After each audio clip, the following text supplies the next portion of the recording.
जब भगवान श्री कृष्ण जी अपनी माता देवकी और पिता वासुदेव को कंस के चंगुल से छुड़ाने के लिए गए थे तो उनकी उम्र जानते हो कितनी थी?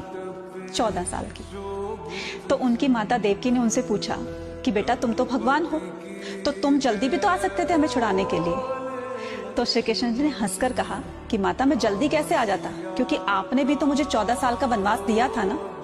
माता बड़ी हैरान हो गई। उन्होंने कहा मैंने कब तुम्हें 14 साल का वनवास दिया?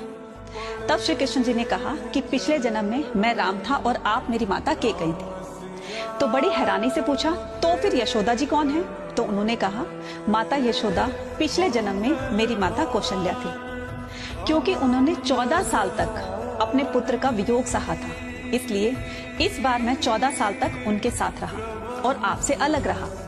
कहने का मतलब ये कि इंसान चाहे हम किसी के साथ गलत कर रहे हैं और चाहे वो थोड़े दिनों की दुश्मनी हो या बहुत लंबे टाइम की दुश्मनी हो, लेकिन उसका परिणाम जो है न सिर्फ हमें इस जन्म में बल्कि आने वाले कई जन्मों तक हमें भुगतना पड़ता है। इसलिए याद रखिएगा, कर्म करो तो सही करो, अच्छी नियति के साथ करो।